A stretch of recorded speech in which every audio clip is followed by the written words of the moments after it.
What's going on, guys? Welcome back to Robski Football. My name is Jacob, and back today we are back with Josh Crespo. How's it going, buddy? Good. Glad to be back. How about you? Absolutely. Yeah, it's been a couple of weeks. Yeah, all good. Obviously, it's been a bit of an eventful week on the football side in the football world. Man City not picking up that win, and then Arsenal being crowned champions. How did that feel for you? Honestly, it's not what I expected. The last time we were on, we were talking about what we thought would happen. I thought City would win. Props to you.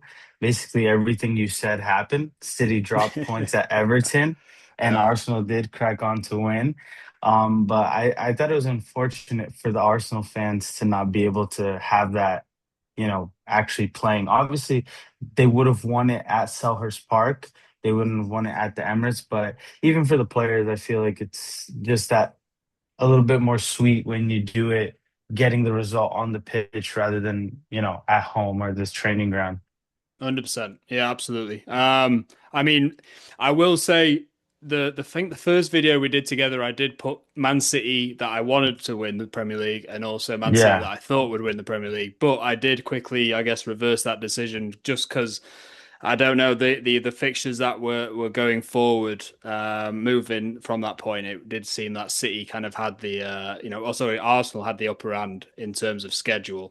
But like you said, Arsenal win it, albeit not in front of their fans. Obviously, they'll be crowned champions against Crystal Palace away, but still in London. I think overall, as much as I despise a few of the tactics and Arteta and whatever it is, at the end of the day, over a course of a 38 game season, you have to say, the best team won, right? Yeah, yeah. I think although they did have that kind of lump in form leading up to that loss to Manchester City, the beginning and the middle of their season was very consistent. And Manchester City themselves, who could have been the other team to win, weren't consistent at all. So I think that is fair to say. Exactly. And then obviously Pep leaving, new manager next season. It seems like Maresca. Maresca, yeah.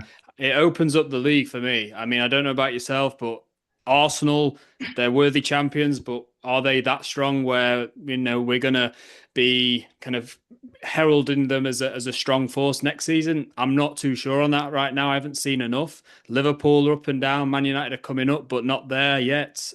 Tottenham about to, maybe getting relegated, but might also be back in the top six at least next season. So it's blown the doors open, right? And I think that's what we all want is a lot more of a competitive league for sure. Yeah, for sure. I think Arsenal still will be the favorite to Mm. repeat just because of the reason you said. Maresca's coming into City. Um, he's been there before, but you never know what's going to happen there. So there's a lot of different things that could kind of, adjustments for City. So will they be able to title? Who knows? Is Arne Slot going to stay? If he's not going to stay, they just lost Xabi Alonso to Chelsea, who was the Hmm. obvious replacement for Liverpool. So what's going on there? I think Arsenal will be the only team going into the season with a little bit of structure, a little bit of Yeah. steadiness. Yep. But I agree with you 100%. It's going to be wide open. Absolutely. Absolutely. Well, with that being said, obviously, I think apart from West Ham or Tottenham going down, everything's been decided upon. Obviously, a little bit in the sense of the European front, with Bournemouth potentially going to Europa League or maybe even Champions League now that Villa have won the Europa League. Am I correct? They could go to the Champions League. I think the was um I would have to check the table there, but I I think think if I'm not mistaken, something has to happen on the last day with Villa losing and then Bournemouth winning, I believe. Don't quote me on that, but I believe there could be six teams that go to the Champions League, and one of them could be Bournemouth, which would be absolutely crazy. yeah, that would be insane. I know. That But yeah, we are in today's video, guys. We're going to head into an award season roundup of the Premier League season. It's been a cracker of a season for many many reasons. We're going to go through our individual awards, who we're going to give it to. Obviously, have a bit of a debate in between. And then right at the end, of course, we've got to do a team of the season. So, Josh, I'm going to come to you first in terms of manager of the season. A few contenders here. Obviously, Arteta could be thrown in there, but there's a few, others that are, at the heads of other teams further down the table that could also be up there. So, what have you got?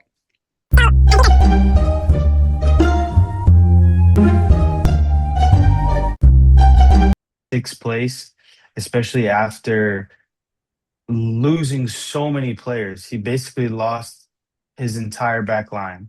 He lost his center back to PSG. He lost Kirkes to Liverpool. He lost his other center back, Huijsen, to Real Madrid. He lost Kepa. And they did start off pretty poorly. And then mid-season, they lose Semenyo on top of that, and they're still in sixth position. They're going to be in Europe. I was looking over right now.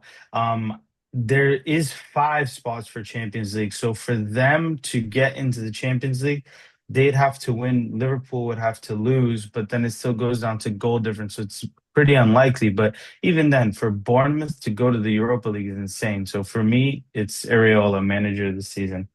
For sure, for sure. I think you did cut off a little bit towards the start, but I obviously Iriola, I will say I've given it to him for sure. I was in between him and Keith Andrews though at Brentford. I think just casting my mind back to the start of the season. I mean, obviously Thomas Frank leaving, going to Tottenham. Brentford, in terms of apart from Visser and Mbumo, they did keep their core kind of middle of the pitch. They brought in Kelleher from Liverpool as a good goalkeeper, very solid indeed.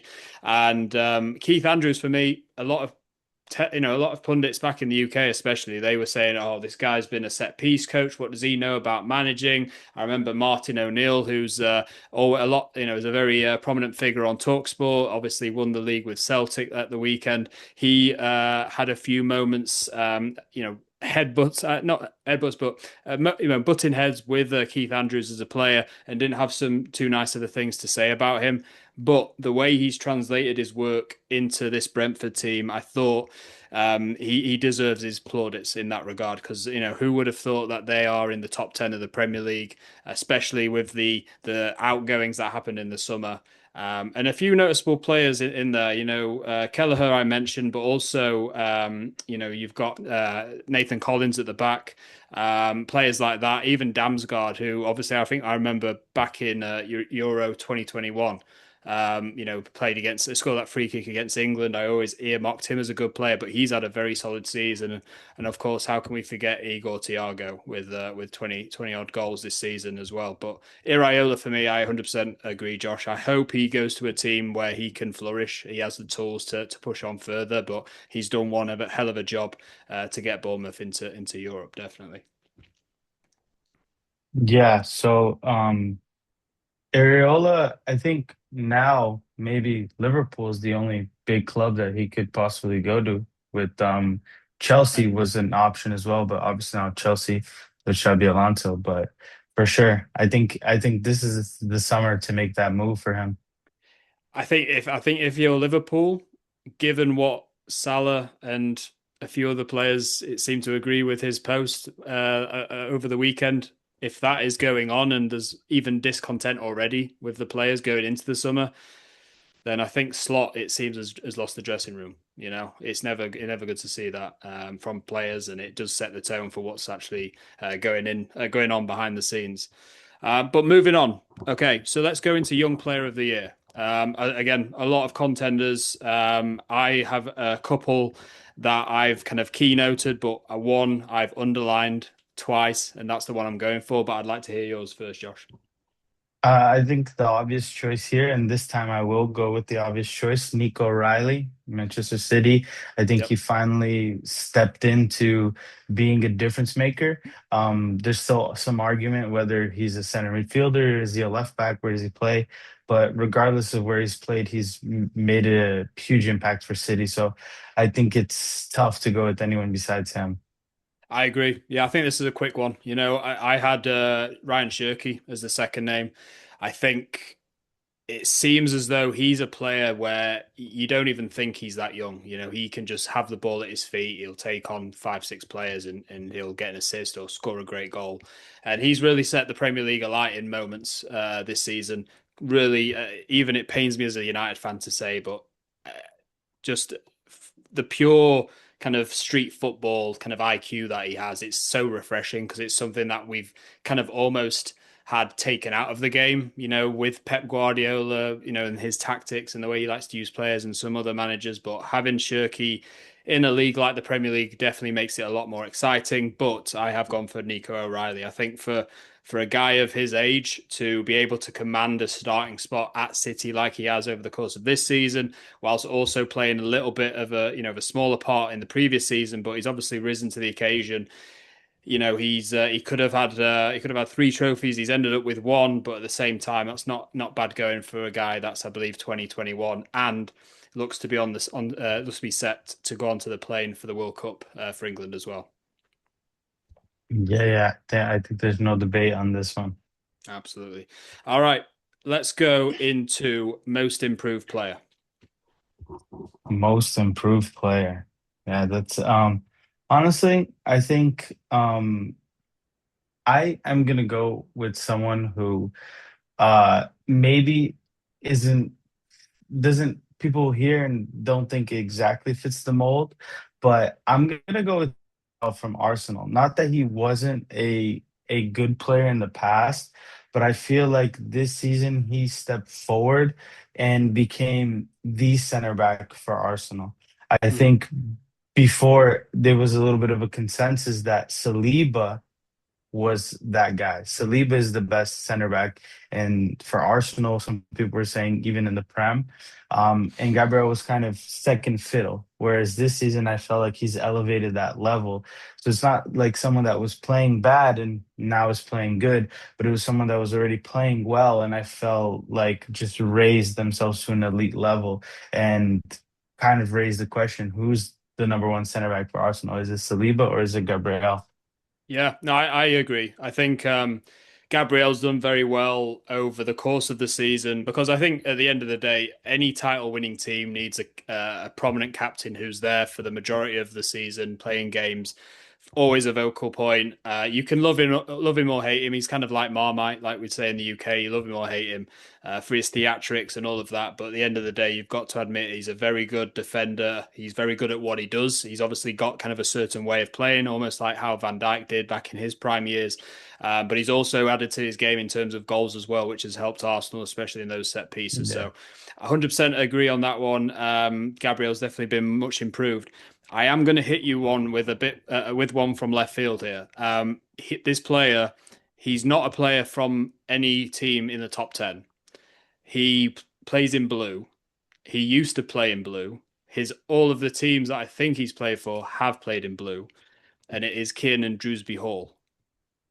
Yeah. So my thoughts behind this is obviously he went through a patch where he played under Maresca at the championship in the championship level. I think Leicester, yeah. yeah, for Leicester. He scored I think 12 goals and got like 15 assists. Obviously he was probably one of the best players in that league. Goes to Chelsea at the same time Maresca does and doesn't get a sniff. He's put out into the Conference League squad and barely used in any other competition. And I think he was obviously there for 18 months or 2 years, and then he's given his chance at Everton. And I think the ability to, I mean, it's easy for a footballer to like get out of sync of playing because if you're out of not playing 90 minutes or 75 minutes each week for 9 months over the course of 2 or 3 years, you're going to see that performance drop, you know, in terms of your level, in terms of your intensity.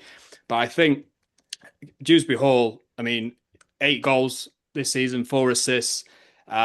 He did have a few kind of games where he was out injured, so that could have been more. I think he couldn't have gone to a better team in Everton. I don't think he could have gone to a better manager for his kind of situation than David Moyes. And I do think I mean, compared to his last few seasons, he's been much improved. He's been given that license to play how he needs to and play in that 10 role and float about and connect, you know, kind of the defensive line up to the attacking line. And he's one that I've just liked watching when if United haven't been playing, it's just been Everton against another team. I've always liked to watch his style of play, and I think he's a very intense player as well. So I'm going to give it to him just purely because I wanted to have one out of left field, but I think he does deserve a shout for sure. Yeah, I think you've convinced me. That's a better shot than mine. He obviously, like you said, just a un uncharismatic, very quiet uh passage through Chelsea, Mm. goes to Everton, and really becomes the focal point of that midfield for David Moyes. So that's a great shout. Absolutely, and I do hope he pushes on in that Everton squad and becomes like a really key focal point for sure going into next season. All right, let's go into most improved team. I think most improved team, I'm gonna give that one to Brentford. You mentioned Keith Andrews with them. Obviously, in terms of how they were able to keep up with all of the losses that they had, obviously, and Mbeumo left, the biggest one being Thomas Frank. You mentioned it a little bit when you were talking about Keith Andrews, what the pundits were saying about him and Brentford in general, and they were a team that basically got put out to be relegated. Yeah, yeah. And still, against all of that, they're still able to come in and have a very, very good season. So I'd go for Brentford. I feel you on that one. Again, I've for this one I put down three names, and I did have Brentford. I did have Man United in there as well. Obviously, compared to last season, I think anything could have That's been could have been an improvement, right? yeah, But ultimately, I'm going to go with Leeds United. I think Leeds, given how we've seen them over the past few years when they've come back up from the Championship into the Premier League, they never really looked like they had the foundations of a team that could. First of all, contend with the demands of the Premier League, but also in terms of fitness, but also in terms of quality. And over the course of the season, I think they've shown up in times. I remember the game at home to Liverpool, obviously away at United. They've shown up at times where it really mattered, and obviously got on the points to make sure they're safe this season and going into next season. I'm going to give it to Leeds, but more so because I think Dominic Calvert-Lewin deserves a lot of praise. I think a lot of people laughed at him leaving Everton, going to a team like Leeds, and thought, maybe he gets like 3 or 4 goals, and Leeds are down and out. But him and Daniel Farker, I mean, he's got to be given his props for this Leeds team, and the way he's kind of engineered their will to win. It must be given, and they're my most improved team, absolutely. Let's go into player of the season. Before we go into the team of the season, let's go into the player of the season. What have you got, Josh? player of the season. All right. So I have an idea who you're gonna go with, and I think there's Okay. a very, very, very good argument for that. But I think it is also a little tough to not give player of the season to someone from the winning team. And so for me, the player of the season has to be Declan Rice. I think he's the best player on Arsenal. I think obviously again you can talk about Gabriel, and I think you can also talk about Raya in net, what he was able to do. Obviously, Yep. defense was what was so important for Arsenal's entire season, and you can't really bring up anybody in the attack. Saka was No. injured, especially for the final stretch. Gyökeres scored some goals. The numbers weren't awful, but didn't perform the way he was expected. Then Martinelli, Trossard.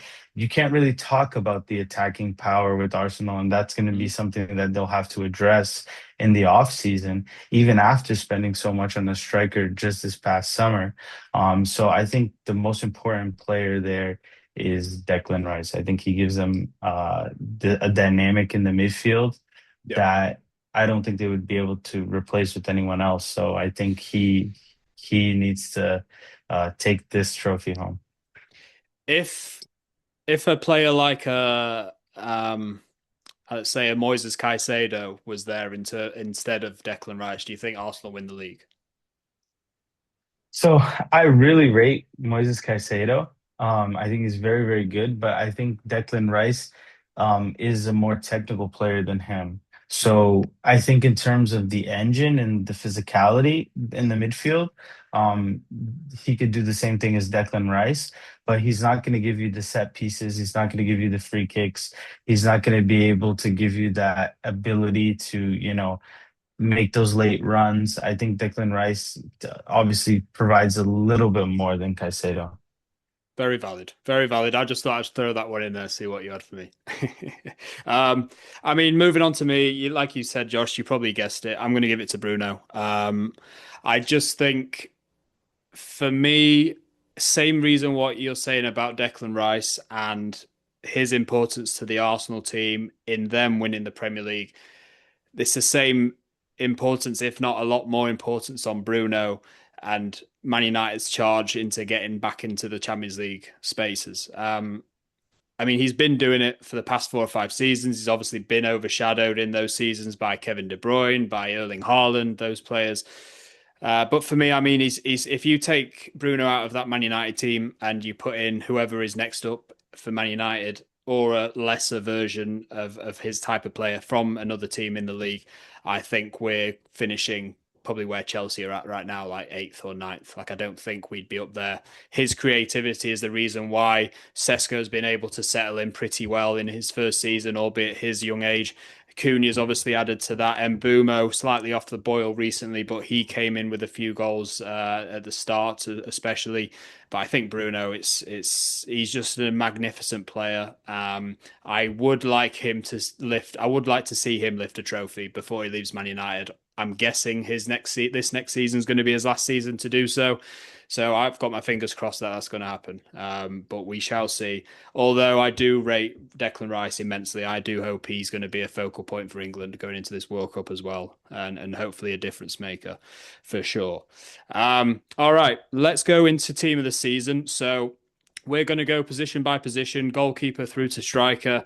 All I need is one name and one sentence as to why you've picked them, and we'll just go through it. And then for each position, we'll just kind of either agree to disagree or agree totally. All right, let's go. All right, goalkeeper. I'm guessing we've got the same one here. Yeah, has to be Raya. David Raya. I mean, I was going to say as well for the player of the season, if not Rice and if Bruno didn't exist, then Raya would probably be up there because, obviously defensively speaking, Arsenal have been absolutely top this season. And Raya has pulled up some magnificent saves. He's great with his feet. He knows how Arteta wants to play, and he's very good at what he does. So I've got to give it to him. Special mentions to Kelleher as well. I do like Kelleher a lot, like I mentioned earlier in the video. But yeah, David Raya, easy shoe in for me at the goalkeeper spot. But yeah, right back. Who we got right back? I'm guessing maybe this one might be the same one as well. So I have someone that actually didn't always play in Okay. at right back this season. I have Reece James. I think Okay. he's in terms of what you want in a fullback. Again, even though sometimes he is playing in the middle, and Chelsea obviously didn't have a great season, but I also don't think there were any other right backs that stood out so much, at Arsenal even. I think obviously Timber, if he was healthy and played the whole season, would have been a little bit of a different story. And obviously Reece James does have his injuries as well, but Mm. I think he did a lot better in terms of availability this season. Fair enough. Fair enough. I've gone for Mateus Nunes from City. The reason why is I mean, he's been, I guess, nailed down in that position this season. I remember the previous season and when he first joined City, Pep Guardiola said something along the lines of like he was the best footballer technically that he's ever seen, but then made a comment that he doesn't know how to play his way. And then obviously he's been shooed into the right back spot. And I think there's no I guess there's no arguments that he's been a poor player this season. I think he's been very consistent. It seems like he's always put in like a 7 or 8 out of 10 performance. Um, Mm, I think Jurian Timber, if he was, more fortunate in terms of injuries, he would definitely be in there because he's one hell of a player, and he was coming up with a few assists and even a few goals at the start of the season. Obviously, down to injury, hasn't been able to continue to do so. And I think overall, Nunes, he's come in, he's chipped in with a few goals and assists himself, and he's done pretty well to say where he was at, 18 months ago. So he's going to be my right back in my team, that's for sure. But I will say Reece James James overall, I do like as a right back better. So let's go with him. Centre backs. Give me your two centre backs. What have you got? So Gabriel has to be one. And Absolutely. we could go for Gabriel and Saliba just to solidify it, but I'm actually going to go with Mark Gahey. Me I too. think Yep. he obviously started off at Crystal Palace, did it very well there, but then he comes over to City, and it's not just what he did it like going in, but the level he was able to elevate that City defense when he comes in. I think he was able to have a greater impact on the City squad than Saliba did for Arsenal. So I'm going with him. 100%. I've got the same. Gabriel, for obvious reasons that we've mentioned already. Gahey, the way obviously he was the kind of king of the castle at Crystal Palace, did very well there, and being able to slot into City's team, you know, in a critical moment where Pep Guardiola needed the bodies, but he needed the quality and the experience, I think he did remarkably well, Mark Gahey. So definitely those two, easy money to go into those two centre back spots. I'm guessing left back is the same one here. Yeah, Yeah, Nico Riley. 100%. Any day of the week, Nico Riley, whether he's left back or whether he's bombing forward and joining the midfield, for me, he's a great talent. I mean, I really do hope. I feel like we've got this trend, a little bit of a trend going on at the moment, especially with English players, where they're overused, like Phil Foden and Cole Palmer were, a few over the last few seasons, and then once they hit 24 or 25, they start to maybe kind of retract in terms of their quality. So I hope that doesn't happen with Nico O'Reilly. I hope he is managed very well. And again, I think he's England's starting left back as it stands. So I'm been very impressed with him. Definitely. All right, let's go. So we've got both got 4-3-3s, right? And Yes. obviously we'll try and rattle these off rather quickly, but we'll go into them. Um, I'm going to start off. I've got a holding midfielder, and then I've got two eights, and one of them you know already. Um, this guy, centre defensive midfielder, played for a newly promoted team, came in as a bit of a surprise transfer. Granit Xhaka. Granit Xhaka for me, put him in the Sunderland team, even put him in the United team in Casemiro. I think we might get the same kind of influence and results. And I think he's been a remarkable signing, not just for the financial aspect of how cheap he was and coming in, but the experience he's brought in, the absolute solidity of that Sunderland team that have been effectively built around him. I think it's just been remarkable to watch that. And again, like you said earlier, Sunderland were and Leeds were some of those teams that were regarded to go back down, but they invested well. They invested in the right players, the right type of personalities, and Jack is that type of person and player as well. So I've gone for him. And I will rattle off Bruno and Declan Rice as the two eights. I think we don't have to make any further cases for those two guys. But who have you got in that? I guess that third midfield spot. So I have Declan Rice actually playing as the holding midfielder. Again, he's a little bit more of an eight, but because of the other two people I have, so I have Declan Rice as almost like that six. As the 10, I have Bruno. And then, so we both have those two. Where I differ is the other player I have is Soboslai. I think Mm-hmm. Soboslai was insane this season. Actually, thinking back now, he also could be a candidate for most improved player because they went out, they signed Verts, they won the league, but they're like, can you really be the best team in the league again with Soboslai playing as your 10? So they go out, they buy Verts. He's supposed to be that natural switch off for Soboslai in that starting lineup. And I guess that just lit a fire under him and he Mm-hmm. says, you know what, I'm going to show up. And he actually ends up playing more of an eight. And I just think he was by far Liverpool's best player. So I think to me, he needs to be in the team. He does. I mean, he could. Sober's for me. He's a dead ball specialist, runs everywhere, can create chances, but can also defend. I think he's like the jack of all trades, but he's not kind of average at most things. He's very high quality at most things, and I Yeah. don't see too many holes in his game. That being said, will if Arnie Slot does leave and someone else comes in, if it's an Iraola, Does he think his journey at Liverpool is already done before it started? He's already won the Premier League. Does he want to move into, maybe a Real Madrid or that kind of, bigger club, let's say, or into that environment? But yeah, Szoboszlai for me, yeah, he's well within his right to be in a team of the season. He's done immensely well, and he's obviously been a shining light in that Liverpool team where he hasn't. There've not been too many of those over the course of the season. Yeah, they did really poorly. So for him to play that well, it is another testament to how well he did. Absolutely. All right, front three. Front three. What have we got?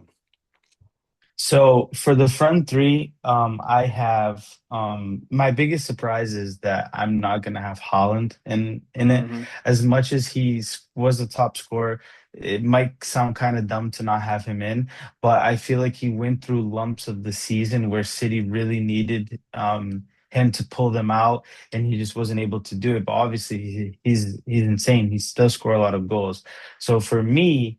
I cheated a little bit. I don't know if you consider him a forward or a midfielder, but I have Cherky as basically playing the right wing. I Mm, have Igor Thiago as the striker, and I have Semenyo playing as the other winger. okay. Obviously, Semenyo did so well at Bournemouth, gets that move over to Manchester City, keeps going, 16 goals in the league. Igor Thiago, obviously d- insane to get 20 goals in the Premier League. Playing for Brentford, I think that's insane. And then obviously again cheating a little bit with Cherky, but 12 assists, just really bringing that love, that flair, that passion, that street ball back to the Premier League. So he would be mine. Or even if you want to slip him in and make it a 4-4-2.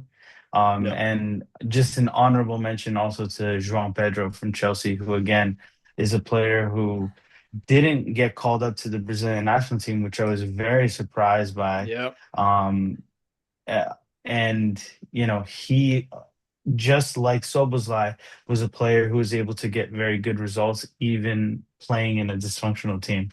100%. Totally agree. I'm not going to make this any longer than it needs to be. I've got Semenyo on the right, both what he did at Bournemouth and at City in the second half of the season.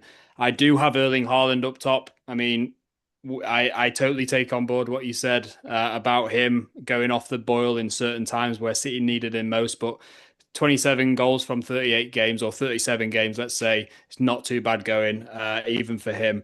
And I do have, instead of Shirky, and I do rate Shirky very highly, I do have Jeremy Doku. Doku, Okay, okay. he's been, especially on this second half of the season, he's been absolutely just immense. Like his pace, his power. I think he's definitely been able to create a lot better of an end product in his game, and I think that's what we've seen in terms of his improvement. Is especially cutting inside, getting a shot off. Obviously, more of them turn into goals now, but also his assists, sliding the ball across, going into the byline, sliding a ball across for a tap in, or even if it's just a cross or getting penalty. I think he's a lot more of a dangerous player than what we saw in his first season at City. And it could have been a toss up between him and Cherky for sure, but I had to go Doku just because I like how he plays, and I think he's an absolute nightmare. I'm sure as a defender to defend against, definitely. Yeah, no, that's a good shot as well. I think he maybe could have been in that discussion for most improved player as well. Absolutely, 100%. No, I definitely rate that. I mean, a lot of these players, Doku, Cherky, Semenyo, Bruno will be seeing that at the World Cup. Obviously, it'll be great to see, or interesting to see, rather, how that translates into their international teams. And of course, I think Josh, we've got to do some World Cup content together, right? Soon. Obviously, Absolutely. we're less than a month away. You're a Brazil fan. I'm an England fan. Yeah. I've got some England content that I'll have to do, especially before Friday once Thomas Tuchel announces his squad. But yeah, what's your views? What's your early views into the World Cup just before the minute that we've got left? What's your views going into it? I think it's going to be one of the most open World Cups. I think there's about four or five teams that you can see winning it. And who knows? And as a spoiler, who knows? I might in 2 weekends be in Cleveland for Brazil against Egypt, um, working as well, not going as a fan. So let's see. Fingers crossed that that will work Absolutely. out.